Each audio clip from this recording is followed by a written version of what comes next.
60페이지 보니까 부동산 정책론 나와요. 정책. 그래서 이제 칠판을 잠깐 체크 좀 한번 해봅시다. 칠판. 부동산 정책. 부동산 시장이 있어요. 근데 부동산 시장에서 어떤 문제가 꽝 하고 터졌대요.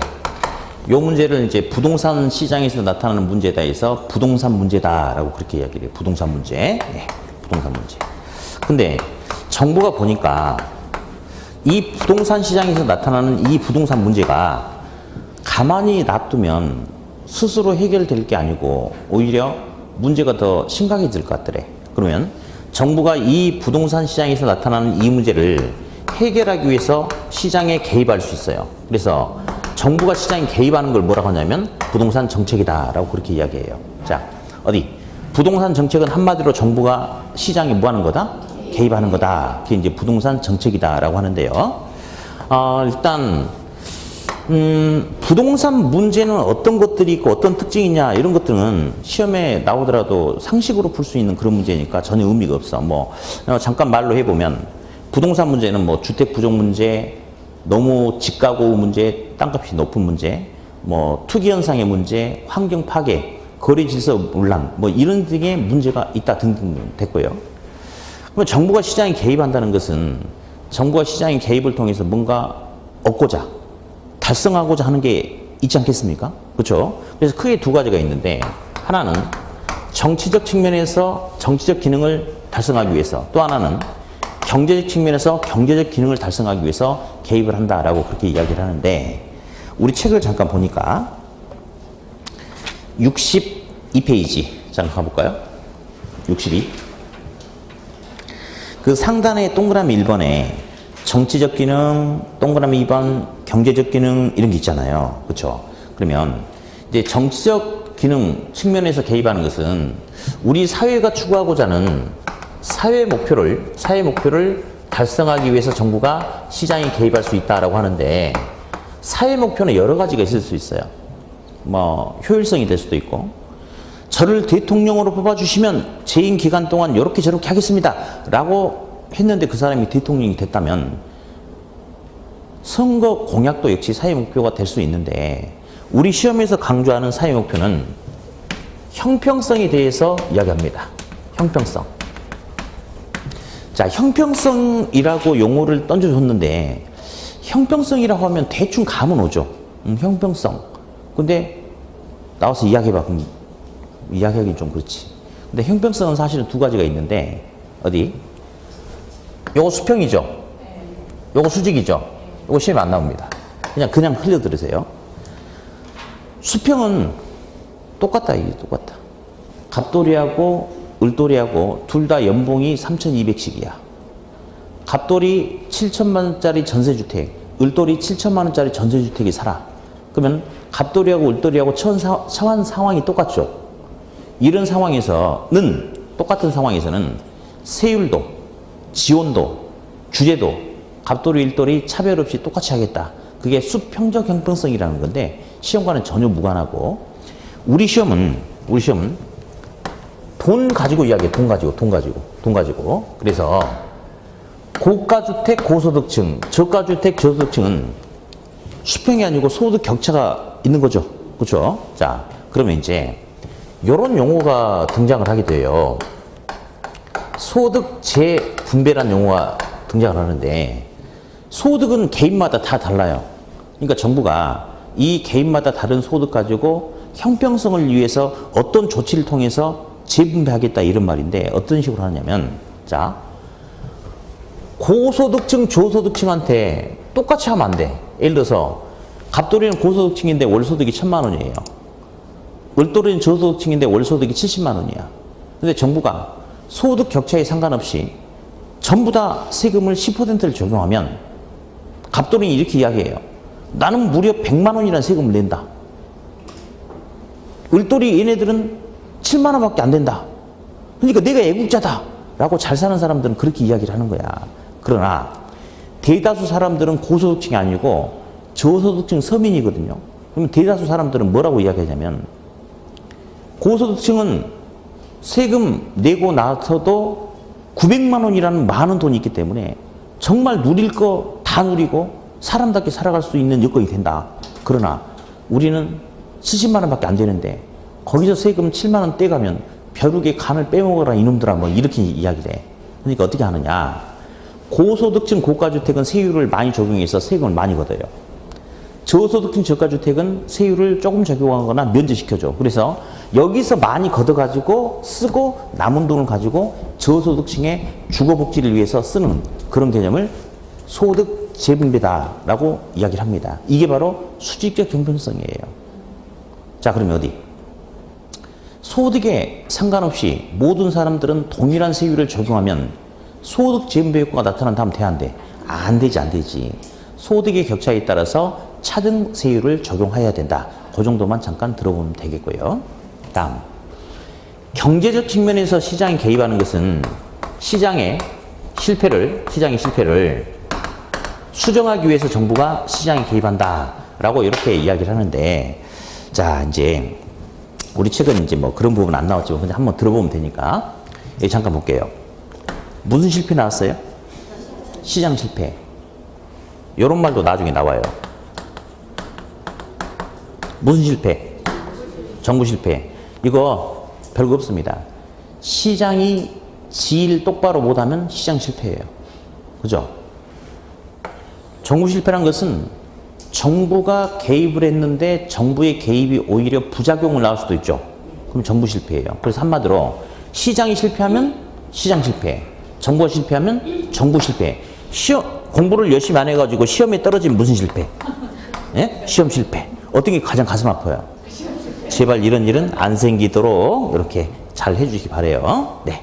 자, 그러면 시장 실패 관련돼서 그냥 뭐 책 상관없이 가볍게 이제 몇 마디만 좀 던지고 갈게요. 시장에는 공짜가 없어요. 시장에는 뭐가 없다? 공짜가 없습니다. 시장에서는 소비자는 말이죠. 자유로운 의지에 의한 자유로운 선택 소비가 가능합니다. 그러면 이제 우리 책은 이제 바로 이제 저기 외부 효과가 나왔는데 일단은 그 참고에 잠깐 보니까 참고에 그 4번에 혹시 공공재의 공급 보이세요? 그렇죠. 공공재의 공급 옆에 비배제성이라는 용어 하나만 잠깐만 체크 좀 해볼게요. 그 검정색 블럭에 그 4번에 공공재의 공급 옆에 비배제성이란 말이 있어요. 체크 좀 해보고 아직도 못 찾고 있는 분은 아까 내가 뭐라 그랬어? 책상 갖고 오라고 있다. 내가 다 해준다고. 자, 했죠. 잠깐 들어봅시다. 공공재라는 게 있어요. 시험에 이제 제법 나오거든요. 그냥 한번 들어보면 돼. 들어만 봐. 한번 읽어봅시다. 물건 재환대. 어떤 물건 재환대. 공공이 같이 누리고 공공의 이익을 위해서 제공되는 재화래. 그래서 이게 뭐냐면요. 도로, 철도, 공항, 학교, 치안, 국방, 소방 이런 것들을 공공재라고 그래요. 자, 그런데 이제 우리 한번 처음부터 짚어봅시다. 국민들은 국가가 있고 국민이 있다라고 하는데 저는 그렇게 생각하지 않아요. 국가가 있으니까 국민이 있다가 아니고 국민이 있으니까 국가가 필요한 거예요. 네. 국민이 아무도 없는데 국가 있으면 뭐합니까? 필요 없는 거지. 근데 국가는 말이죠. 우리 국민들을 정말 섬기고 살아야 돼요. 왜? 우리나라에 있는 사람들은 전부 다 애국자거든요. 전부 다. 예. 앞에 있는 학생도 애국자네, 보니까. 그 볼펜 샀어, 주웠어? 샀어? 애국자예요. 왜? 저거 살 때 세금 내거든. 예. 저 녹차 먹고 있어? 그거 산 거야, 주운 거야? 산 거야? 그럼 저 학생도 애국자야. 예? 오늘 버스 타고 오신 분 손 들어봐. 그 사람도 애국자야. 자동차 타고 오신 분, 그 사람도 애국자야. 왜? 우리는 움직이는 모든 게 행동하고 사고 뭐 하는 게 다 세금이거든. 그러니까 우린 전부 다 애국자인 거예요. 태극기를 이렇게 하지만 애국자가 아니야. 우리 세금 내고 있잖아. 애국자입니다. 그러면 우리들이 내린 세금을 국가가 모아가지고 대신 집행만 해줄 뿐이에요. 대신. 그런 게 일단은 공공재거든요. 근데 방금 이야기했던 그런 개념도 시험에 나오지만 오답을 유도하지 않습니다. 전혀. 근데 이제 공공재의 여러 가지 특징 중에 이제 책하고 상관없이 한 세 가지만 써볼 텐데, 일단 쓰기 전에 이런 말이 있네요. 이제 우리 책엔 지금 그렇지만 이제 공공재는 시장 실패의 원인이 된다 이런 말이 있어요. 그래서 가볍게 한번 들어볼게요. 먼저 시장에는 공짜가 없다고 그랬습니까? 그렇죠? 근데 이제 이런 말이 있어요. 무임 승차자 비배제성 이런 소리가 있어요. 그냥 한번 들어보는 거예요. 예. 용어를 읽어봅시다. 승차가 뭔지 알죠? 택시 타는 거. 근데 무임은 돈 내겠대 안 내겠대? 안 내겠대. 아침에 집에서 제가 여기까지 택시 타고 왔는데 제 얼굴 지금 멀쩡하죠? 택시 요금 냈거든요. 만약에 아침에 택시 탔는데 택시 기사한테 아저씨 추우니까 저기 좀 데려다 주세요 해놓고 아저씨 근데 돈 없으니까 공짜로 데려주세요. 그러면 어떻게 하겠어요? 쉿, 때려버릴 거 아니에요. 내려 이 자식아 할 거 아니에요. 시장 논리야 그게. 시장에서는 자기가 뭔가 이익을 가졌으면 당연히 대가를 지불해야 되거든. 시장에는 뭐가 없으니까. 공짜가 없으니까. 근데 제가 승차를 했는데 요금을 안 낸다라고 한다면 택시기사가 저한테 내려! 라고 저를 거부할 수 있어요 없어요? 배제시킬 수 있는 거거든요. 그게 시장이거든. 근데 공공재는요 그거 안 된대요. 갑돌이하고 을돌이하고 지금 싸움이 붙었어요. 근데 을돌이가 갑돌이를 때려가지고 갑돌이 지금 쌍코피가 터진 상황이에요 이렇게. 근데 마침 옆에 경찰이 있어가지고 싸움 말렸어요. 그러니까 신원조회를 하는데 지금 누가 쌍코피 터졌다고 그랬죠? 금세 잊어먹었어? 정말 이 학교 못하겠네. 갑돌이 맞았다니까 갑돌이가. 코피 터지고 있단 말이에요 지금. 근데 경찰이 이제 신원조회를 하는데 갑돌이가 세금을 무려 5년치 안 내고 있는 거예요. 체납하고 있는 거야. 그랬더니 경찰이 고민하다가 을돌이한테 가가지고 속삭여요. 저기요, 우리 국민들이 내린 세금 가지고 치안 서비스, 경찰 이런 게 제공이 되는데 갑돌이는 세금을 5년 동안 안 냈으니까 갑돌이는 치안 서비스 받을 자격이 없으니까 그냥 마음대로 하던 대로 계속 하세요. 패세요. 라고 방치하면 돼요? 안 돼요? 안 돼요. 갑돌이는 무임승차를 하고 있지만 이 사람도 공공재 서비스에서 배제시키면 돼? 안 돼? 안 돼. 그게 무임승차가 나타나도 배제시킬 수 없다 이겁니다. 그러면 공공재는 공짜가 있다 이 말이네? 그러니까 시장 논리하고 맞아 안 맞아? 그래서 시장 실패 원인이 된다 그렇게 이야기돼요. 다음 또 하나. 이제 우리 책에는 없지만 나중에 이제 기본서에 나오는데 공공재는 말이죠. 공공재는 반드시 결합 소비만 나타나야 된대. 자, 무슨 말이냐. 시장에서 소비자는 자유사이에서 물건을 고를 수 있는 거예요. 제가 귤하고 사과를 사려고 마트 갔거든요. 근데 귤은 가격도 싸고 아주 싱싱한 거야. 귤 샀어요.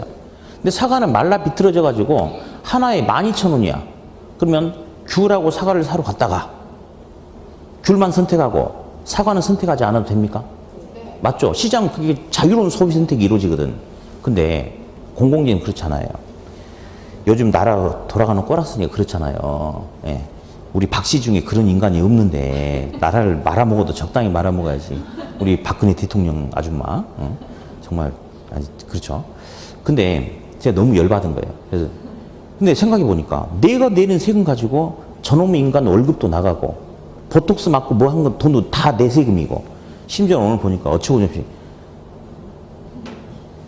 청와대에서 그 비용을 비아그라까지 사고 그랬대요. 무슨 짓거리 하는지 모르겠어. 아무튼 그래. 그 대통령 경호하는 비용이든지 업무 추진비든 다 내 세금이거든. 근데 열받아가지고 국세청이 전화해서 나는 저 사람은 이제 대통령을 인정하지 않으니까 그 대통령 관련돼서 들어가는 세금은 나는 이제 그 대통령 서비스 받고 싶지 않으니까 나 그거 안 낼게요. 돼? 안 돼? 안 돼. 공공재는 좋든 싫든 무조건 돈 내고 소비할 수밖에 없는 거예요. 그러니까 선택에 의한 분할 소비가 돼? 안 돼? 안 되고 몽땅 다 결합된 상태에서 소비만 이루어진대. 그러니까 시장 논리하고 맞아 안 맞아?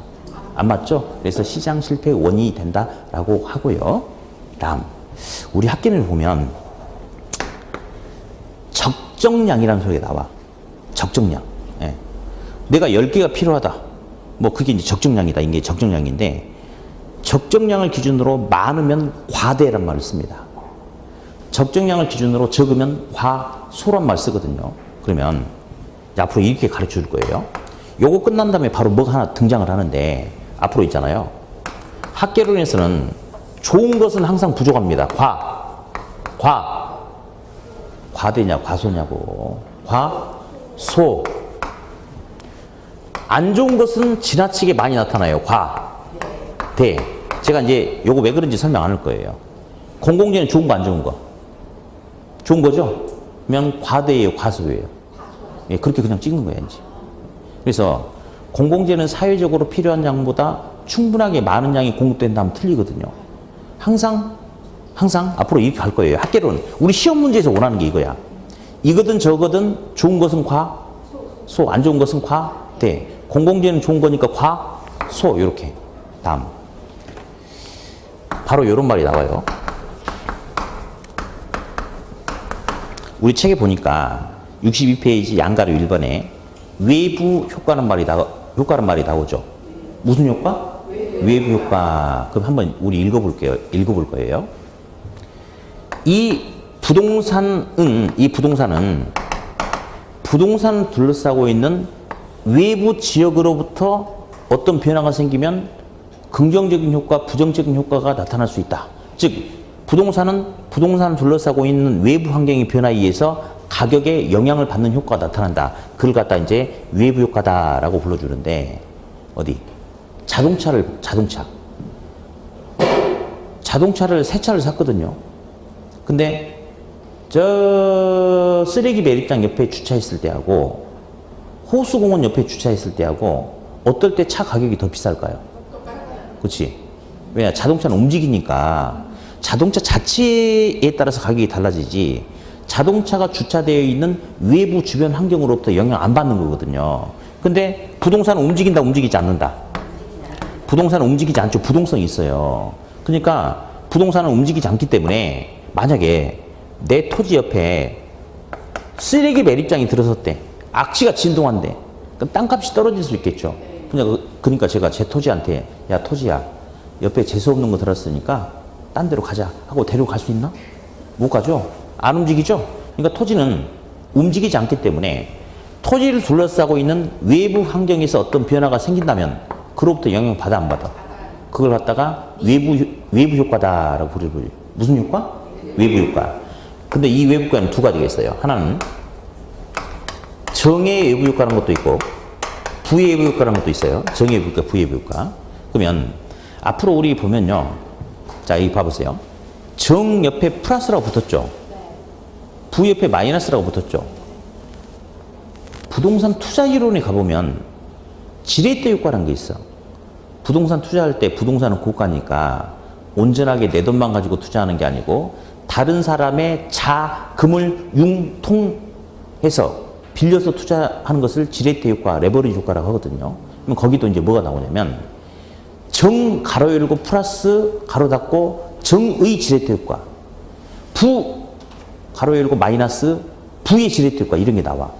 그러면 그냥 어감상 딱 보니까 플러스라고 붙었다는 것은 나에게 이익이다, 손해다? 이익이다. 맞아요. 마이너스라는 것은 나에게 손해가 발생하는 거다. 이렇게 받아들이면 돼. 그러면 우리 동네 옆에 생태공원이 조성되고 좋은 사립초등학교가 들어서가지고 주택 선호도가 높아서 주택 가격이 상승할 수 있죠. 그러면 정의부일까 부의부일까? 그때는 정의부일까 발생한다라고 그렇게 이야기를 해요. 다음, 우리 동네에 쓰레기 매립장이 들어서가지고 땅값이 폭락할 수도 있죠. 좋아 안 좋아? 안 좋으면 무슨 해부일까? 부해부일까라고 이렇게 이야기를 해요. 그러면 세부 설명 없어요. 자, 시험에는 정해부일까는 과대 생산이냐 과수 생산이냐, 특히 부해부일까를 잘 물어봐. 부해부일까는 과대 생산이냐 과수 생산이냐 물어보는데 나중에 제가 1월 달에는 왜 그런지 차근차근 짚어줄 건데 하기 전에 아까 배웠던 거 있죠? 이걸로 그냥 찍어버리면 돼. 자, 좋은 것은 소, 안 좋은 것은 대. 이거 과대, 과소. 과대. 왜 그런지 몰라도 답은 맞아요. 과대예요. 과대, 과소. 이제 이렇게 잡아가지고 정리를 해줘야 돼. 그래야지 이제 시험장에서 짧은 시간 내에 보자마자 답을 콕 찍고 넘어갈 수가 있어요. 예. 그래서 어쨌든 좋은 것은 과소, 안 좋은 것은 과대라고 이렇게 알아두시면 되겠어요. 다음. 같이 넘겨버립시다. 65페이지 볼 거예요. 65페이지. 이제 정책 중에 토지 정책이라는 게 있어요. 토지 정책. 그리고 이제 주택 정책이 좀 있어요.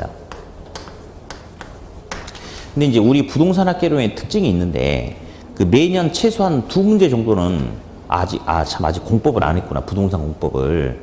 이제 다음 달부터 이제 부동산 공법을 할 거예요. 근데 지금 1차만 공부하신 분들 계세요? 다 1차 하시죠? 예. 근데 이렇게 부동산 공법을 이렇게 수업 들으면 약간 혼란스러울 수도 있어요. 예. 왜냐하면 막 체계를 잡아야 되고 숫자를 암기해야 되고 이런 게 있으니까. 그래서 이제 학생들이 중간에 하다가 아유 2차 포기하고 1차만 하는 학생들이 있는데 절대 안 됩니다. 이번은 학개론에서 4문제가 공법 문제가 나와버렸어요. 4문제가. 그러니까 이제 공법도 같이 이렇게 병행해서 잘 좀 하실 필요가 있어요. 예? 어쨌든 자 이제 토지정책, 주택정책이 있는데 먼저 토지정책에서는 우리 책을 보니까요. 저 맨 밑에 참고 먼저 잠깐만 하나 볼게요. 토지 무슨 제도가 있어요? 은행제도, 가로 열고 토지 비축제도 이런 말이 있는데 우리 한번 용어를 써볼게요. 토지, 은행, 비축, 제도라고 이렇게 나왔는데요. 항상 이제 용어 읽는 게 중요한 거니까 자 토지, 은행, 토지 비축 제도가 실제로 우리나라에 있는데요. 이제 LH에서 이제 이제 공공이 앞으로 5년 후, 10년 후, 15년 후, 20년 후에도 공공을 위한 어떤 용지가 필요해요. 학교도 만들어야 되고 공원도 만들어야 되고 체육관도 만들어야 되고 예, 필요하겠죠. 근데 필요할 그 시점이 돼가지고 토지를 확보하려고 하면 나중에 여러 가지 땅값, 뭐 토지 보상이라든지 뭐 여러 가지 문제가 갈등이 생길 수가 있잖아요. 그러니까 공공이 지금 당장 쓰려고 하는 건 아닌데 미래 쓸 토지를 미리 확보하는 게 토지은행 토지비축제도라고 하거든요. 그래서 여기서는 장래란 말이 이제 중요해. 미래 장래가. 그럼 우리 한번 읽어봅시다. 공공이 토지를 확보하는데 토지은행 비축이란 말이 나왔네. 자, 먼저 은행 볼래요, 은행? 돈을 은행에 집어넣겠다는 것은 지금 당장 쓰겠다, 미래에 쓰겠다. 그렇지? 미래에 쓰려고 은행에 집어넣은 거죠. 다시 어떤 물자가 있는데, 물건이 있는데 물건을 풀어 헤쳐가지고 지금 쓰려고 하는 게 아니고 물건을 포장해서 비축하겠대. 언제 쓰려고? 미래 쓰려고. 그래서 공공이 장래 필요한 토지를 확보하는 것을 뭐라고 불러주냐면 토지은행 토지비축제도다라고 그렇게 일단 불러주고, 다음 어디? 토지 수용이란 말도 들어봤겠죠. 수용. 그죠? 그러면 토지 수용제도란 것도 있어요. 수용. 그러면 토지 수용은요, 어느 지역 가보니까 이게 공고가 붙었더라고요. 이 토지는 어떤 용지로 쓸 예정지이기 때문에 몇 년 몇 월 며칠까지 수용을 하겠다라고 붙어 있거든요. 그러면 있잖아요.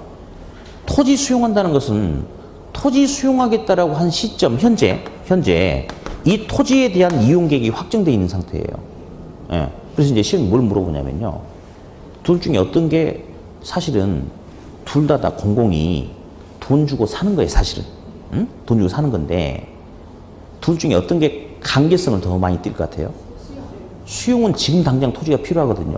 그러니까 그 기간 내에 토지를 확보해야 되니까 토지 소유자가 안 준다고 그러면 강제성을 띠고 뺏어버리는 거죠, 사실은. 그렇죠? 그러면 둘 중에 얘가 강제성을 많이 띠기 때문에 토지 소유자 권리 침해가 크다. 뭐 어쨌든 뭐 이런 것들이 가끔 시험에 나와주고. 자, 이제 상단에 보니까 양가로 1번 뭐라고 나왔습니까? 65페이지. 그냥 직접 개입이라고 하면 돼요. 직접 개입. 양가로 2번은 간접 개입. 예. 그러면 한번 볼게요. 직접 개입을 하는 것과 간접 개입을 하는 게 있는데, 자, 개념만 들어볼게요. 시장에는 수요 공급이 있거든요. 그래서 수요 공급에 의한 원활한 거래가 자, 수요 공급이 있는데 정부가 직접 수요자 또는 공급자 역할을 하는 것은 직접 개입이라고 그래. 자, 정부가 직접 수요 공급자 역할을 하는 것은 무슨 개입? 직접 개입. 다음. 정부가 직접 수요자 공급자 역할을 하는 건 아닌데 보조적인 수단, 뭐 금융, 세금 등 보조적인 수단을 통해서 수요 공급에 영향을 끼치려고 하는 것은 간접 개입이다라고 그렇게 이야기를 해요. 어디? 정부가 직접 주택을 공급하면 무슨 개입이죠? 그럼 직접 개입이야. 근데 정부가 주택 공급하는 건설업체에게는 취득세라든지 법인세라든지 감면이라든지 행정적 조건을 완화시켜준다는 것은 무슨 개입일까? 방금 이야기했던 간접 개입이야. 왜냐? 정부가 직접 주택을 공급하는 게 아니고 주택 공급이 원활하게 활성화되도록 주택 공급하는 건설사에게 세금을 깎아주고 행정적 지원을, 그러니까 행정적 규제를 완화시켜준다. 이것은 공급이 활성화되도록 보조적인 수단을 이용하는 거죠. 그러니까 두 번째 했던 것은 간접 개입이거든요. 자, 그러면 토지 수용은 무슨 개입일까? 직접 개입. 직접 개입. 맞죠? 토지은행은? 토지은행도 직접 개입. 토지은행도 돈 주고 사는 거야. 네, 직접 개입이겠죠. 취득세. 그거는 간접 개입. 그리고 제일 잘 나오는 게 좀 이따 나오는데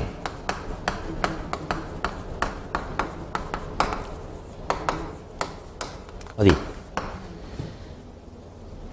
공공임대주택 공급이라고 그랬어요. 그럼 이게 무슨 말이냐면 주택을 공급하는데 임대주택이래. 분양주택이 아니고. 그러니까 아마 저소득층 서민인가 봐. 그래서 저소득층 서민을 위한 공공이 LH 같은 데서 주택을 지어서 공급하겠대. 그러면 이건 무슨 개입인가요?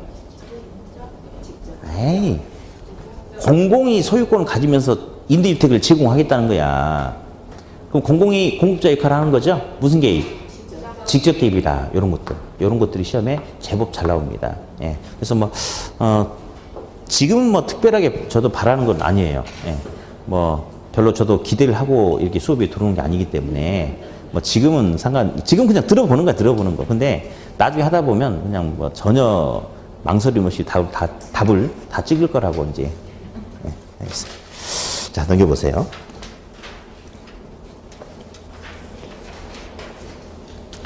근데 이제 참 우리 학생들은 재밌어요.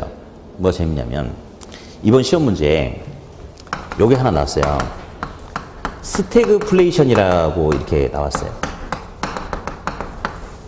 이게 스태그네이션이 경기가 침체되는 거고 인플레이션이 물가 상승이에요. 두 개 이제 합성인데 그래서 경기는 침체되고 물가는 상승하는 현상을 이제 스태그플레이션이라고 하는데 한 번도 나온 적이 없는데 저는 요약집에 그게 다 있어요. 다. 그리고 문제풀이 할 때도 했거든요. 근데 이제 며칠 전에 이제 합격하신 분들 네 분하고 이제 저녁에 이제 맥주를 한 잔 먹었어요. 그랬더니 교수님 근데 맨 처음에는 고맙다고 그래. 그래갖고 이제 술 몇 잔 들었더니 교수님 근데 안 가르쳐준 거 시험에 나왔다고. 뭐 했더니 스태그플레이션이 안 가르쳐줬대. 난 분명히 우리 다 했는데. 그런데 그 요약집에 있었잖아요. 그리고 내가 문제 풀었는데 진짜요? 막 그런 거야. 그런데 그럼 맞췄냐 틀렸냐 했더니 맞췄대. 옆에 사람도 맞췄냐 틀렸냐 했더니 다 맞췄대. 다 맞췄더라고 그 문제를. 그러니까 배웠는데도 불구하고 마치 안 배운 것처럼 느껴지는 거지. 예. 그러니까 이제 뭐가 이제 중요하냐면요. 뭐가 중요하냐면 이게 이제 한 번 더 그러니까 사실은 이렇게 이번 시험 보면서 이거 우리 기본서라든지 이런 데서 전혀 언급하지 않았거든요.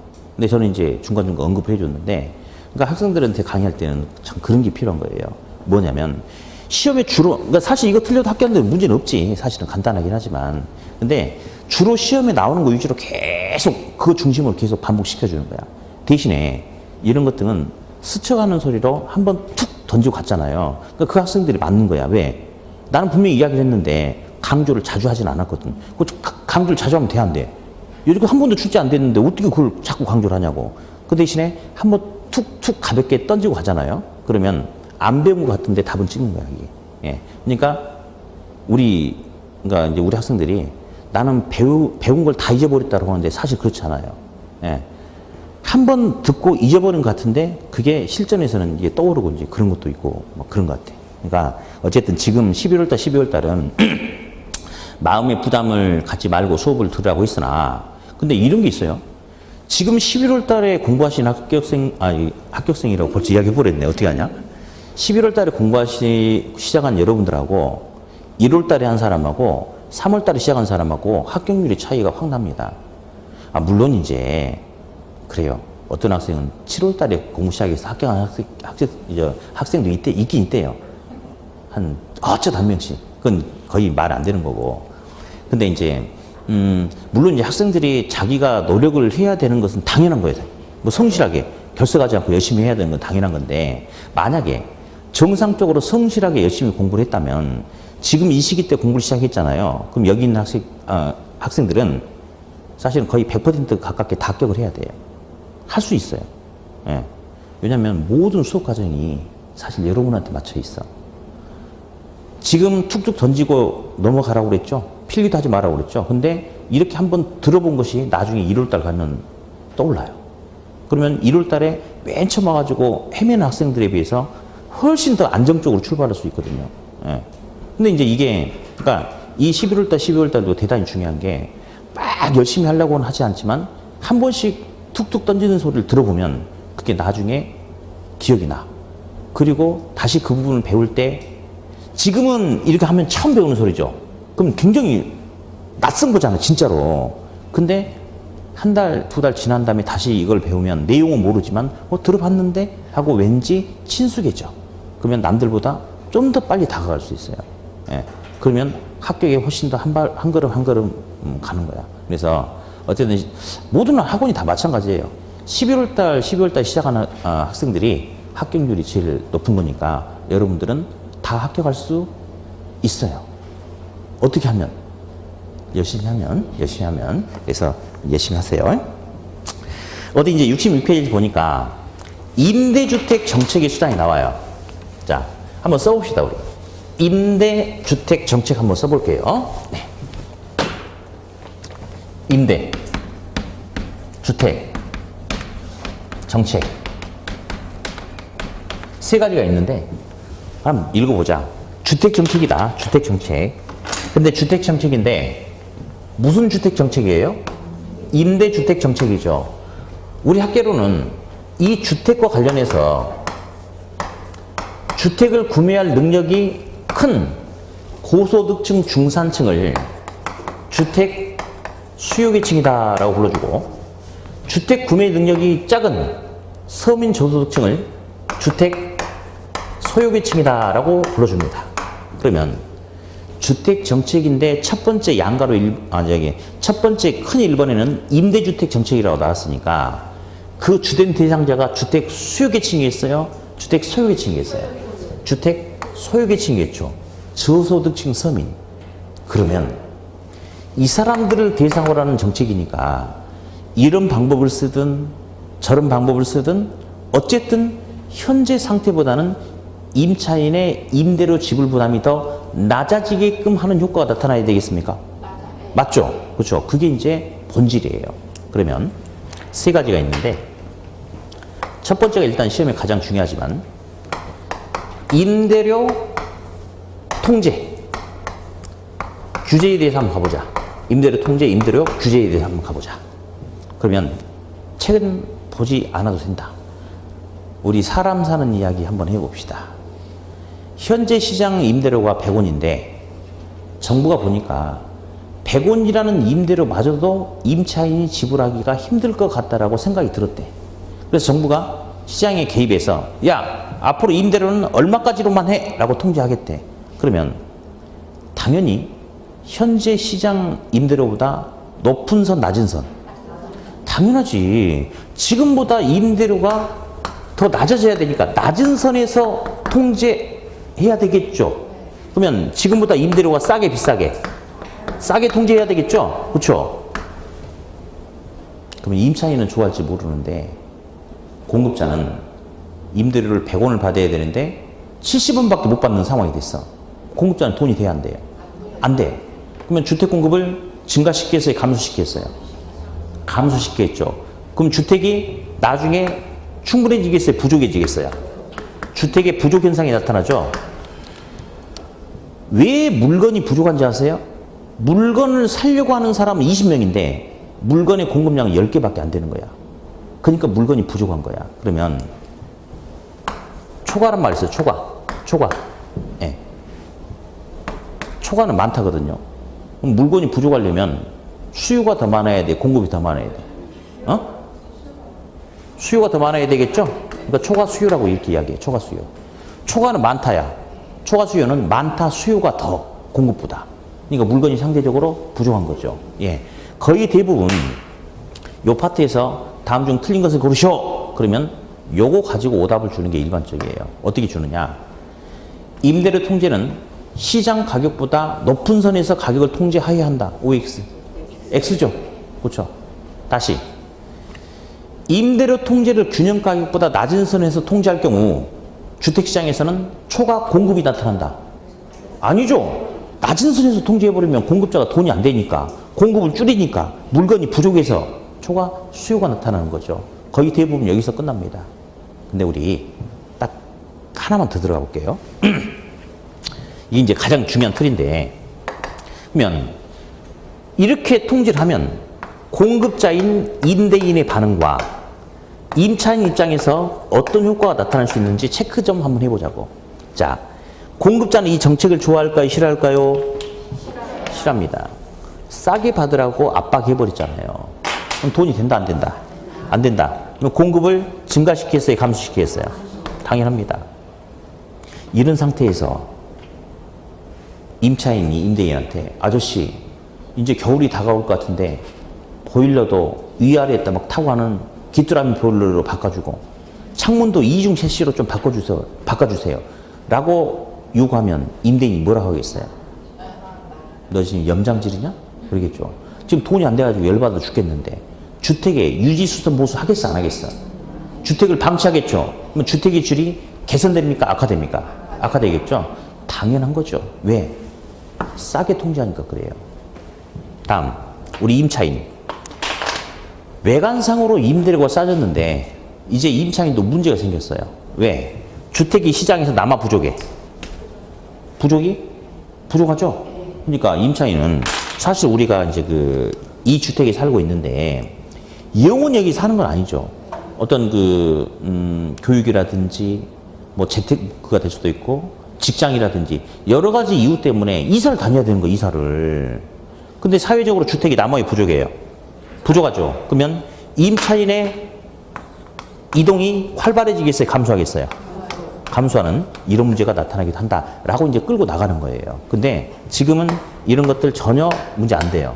가장 중요한 틀은 상식선에서 우리 살아가는 우리 주변의 생활 속에서 그냥 생각해 보는 거지.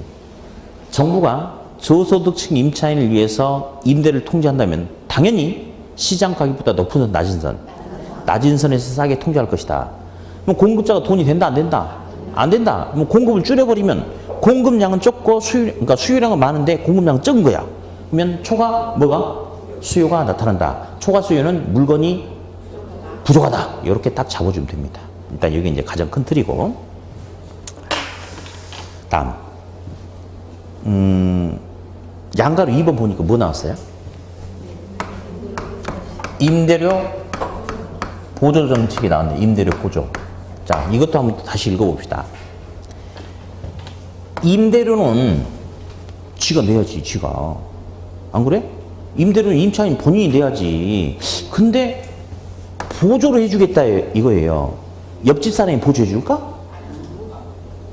부모가? 정부가 보조를 해주겠죠. 그럼 다시 생각을 해보면, 아니 임대료는 자기가 부담을 해야 되는데 자기가 임대료 부담할 능력이 안 되니까 정부가 일부를 보조해주겠다? 이 사람 누구죠? 저소득층 임차인이에요. 맞죠? 자, 이제 한번 볼게요. 갑돌이가 11평짜리 주택에 살고 있어요. 월 임대료가 100원이거든요. 갑돌이는 저소득층이에요. 근데 갑돌이가 이제 직장에서 이제 퇴근해서 오는 길에 분식점이죠, 분식점. 분식점의 3대 대표 메뉴가 뭐예요? 요즘에 그렇게 이야기 안 해요. 김떡순이라고 이렇게 해요, 김떡순. 라면 좋아하시는 분 손 들어봐, 라면. 환불해서 집에 가세요. 합격 못해. 앞으로 합격하려면 오로지 김떡순만 먹어야 합격해. 이 두 학생은 환불해서 나가. 합격 못하니까. 라면 먹으면 시험이 떨어진다니까. 오로지 이제 김떡순만 먹어야 돼. 예, 김떡순만. 근데 시험에는 김떡순이란 말이 나올까요? 안 나올까요? 안 나옵니다. 우리 학계로는 부동산 아니면 다 일반 재화야. 그래서 시험에는 일반 재화라는 용어로 나옵니다. 자, 볼게요. 갑돌이가 퇴근해가지고 집에 가는 길에 분식점에서 김떡순이 막 김 모락모락 나가지고 막 먹고 싶은 거야. 근데 돈이 없어. 그러니까 1년에 한 번이나 먹을까 말까 하고 못 먹고 있는 상황이에요. 불쌍하죠. 그러니까 정부가 아이고 우리 갑돌이 불쌍하구나. 그러면 내가 너한테 매달 30원씩 임대료를 보조를 해줄 테니까 이 돈 딴 데 쓰지 말고 반드시 월세 내는 데 써야 돼 라고 임대료를 보조를 해준대요. 자, 그러면 이제 임대료 보조를 받으면 저소득층 임차인의 실질적인 소득이 증가하게 됩니다. 실질 소득이 증가하는데 여기서 잠깐요. 우리 학계론에서 전제 조건이 있어요. 시험에서 나오는 전제 조건이. 소득 증가란 말이 나오긴 나오거든요. 시험에. 근데 자, 갑돌이는 회사에서 한 달에 70만 원 받아요. 그럼 갑돌이는 있잖아요. 앞으로도 영원 70만 원이에요. 월급은. 갑돌이가 열심히 노력해서 대리 달고 과장 달고 부장 달고 이런 거 없어요. 한 번 70만 원이면 그냥 끝까지 70만 원이야. 근데 저소득층 이야기를 풀어나가는데 소득이 증가한다? 예, 자기 월급은 그대로거든. 근데 정부가 임대료를 보조를 해주면 자기가 지출해야 되는 돈이 그만큼 줄어들죠. 거기에 따라서 상대적인 실질 소득이 증가하는 거지 자기 월급은 계속 똑같은 겁니다. 자, 봅시다. 월급은 똑같은데 자기가 월세를 자기 돈으로 100원을 내야 되는데 정부가 30원을 보조를 해준대. 그럼 자기 돈의 지출이 줄어들었죠. 그럼 상대적으로 실질 소득이 증가한 거 맞아요? 맞죠. 그러면 실질 소득이 증가함에 따라서 두 가지가 나오는데 돈이 많아졌네? 어쨌든 그럼 물건을 구매할 수 있는 구매 능력이 커졌죠? 그러면 첫 번째, 일반 재화에 대한 수요는 종전보다 증가한다, 감소한다? 당연하겠지. 김덕순 돈 없어서 못 먹고 침만 흘리고 다녔는데 정부가 임대료 일정 부분을 보조를 해준다면 여윳돈이 생기니까 한두 번이라도 사 먹을 수 있겠죠? 그럼 당연히 일반 재화에 대한 수요는 증가하고요. 다음, 실질 소득이 증가함에 따라서 주택 수요가 자수도 이 부분이 중요한데 일단 아무 말이 없더라도 임대료 보조를 받는 그 사람은 저소득층 아니겠어요? 그러면 저소득층의 스토리를 풀고 있는 거거든. 그러면 당연히 이 주택은 아무 말이 없더라도 무슨 주택이 되겠어요? 고가주택, 저가주택. 저가주택. 저가주택은 가난이에요, 가난. 여기서 또 하나 전제 조건이 있습니다. 자, 여기가 저가주택 지역이에요. 갑돌이가 살고 있는데 갑돌이 11평짜리 주택에 살고 있습니다. 옆집은 13평, 7평, 9평, 15평, 17평, 예, 12평 이렇게 있어요. 그러면 갑돌이가 사는 동네에서 고가주택은 몇 평? 17평. 어디가 17평이 고가주택이야? 다 저가주택이지. 어디가 고가주택이 다 저가주택이지. 다 저가주택인데 저가주택 지역 내에서 질적인 차이가 좀 있을 수는 있지만 다 저가주택인데 어디가 고가주택이야. 그렇죠? 자, 그럼 이제 우리가 이걸 알아셔야 돼요. 어쨌든 나는 이 소리가 좋은 소리인지 안 좋은 소리인지 판단을 하기는 싫고 우리 시험에서는 한 번 저소득층은 영원한 저소득층이다. 시작. 한 번 저소득층은 영원한 저소득층이다. 어쨌든 그 전제 조건이 깔렸어. 갑돌이 11평짜리 주택 살고 있거든요. 근데 정부가 갑돌이한테 임대료 보조를 해준 거야. 갑돌이 실질소득 증가했죠? 그러면 이 동네에서 벗어날 수 있어, 없어? 돈 받았다니까. 아, 받았대. 정부로부터. 벗어날 수 있어, 없어? 한 번 저소득층은 영원한 저소득층이라고 그래요. 왜냐면 정부가 임대료 보조를 해주는데 한 달에 한 150만 원 보조해 줄까요? 그러면 나도 저소득층하고 살겠다, 그냥. 속 편하게. 한 달에 얼마 해줄까? 70만 원? 30 같은 소리. 한 10만 원, 15만 원, 20만 원 안짝이겠지. 그러면 그 돈 보조 받아가지고 이 동네 벗어날 수 있어요, 없어요? 없습니다. 대신에 갑돌이 생활에 약간 변화가 생길 수가 있어요. 어떤 변화가 생길 수, 김덕순 씨 아까 끝났고 지금 여과 이야기하고 있는데. 자, 어떤 변화가 생길 수 있냐면, 갑돌이 식구가 5명이었거든요. 너무 좁았어요. 근데 정부가 한 달에 월세 18만 원씩 보조를 해주다 보니까 옥탑방을 하나 더 얻어가지고 큰아들, 둘째 아들은 거기서 공부하고 자격금 할 수도 있고 13평이나 15평으로 이사 갈 수도 있고 그러면 종전보다 양적인 수요가 증가할 수도 있고 질적인 수요가 증가할 수도 있는 거거든요. 아무튼 이게 중요한 겁니다. 자, 한 번 저소득층은 영원한 저소득층이에요. 정부로부터 임대료 보조 받는다고 해가지고 이 동네 벗어날 수 없어요. 이 동네 내에서 저가주택 내에서 양적인 질적인 수요가 증가해야 되겠죠. 그러면 자, 임대료 보조를 받은 저소득층은 저가주택에 대한 수요가 증가한다, 감소한다? 증가, 감소? 증가한다, 증가라는데 증가. 예. 감소한다는 것은 결국 무슨 말인지 아세요? 정부로부터 임대료 보조 받아서 그 돈 보태서 고가주택 지역으로 가려고 저가주택을 이탈한다 이 말이거든. 말 돼, 안 돼? 안 되는 거죠. 그래서 요거 조심하세요. 한 번 저소득층은 영원한 저소득층이니까 정부로부터 임대료 보조를 받는다고 한들 이 동네 벗어날 수 있다, 없다? 없다.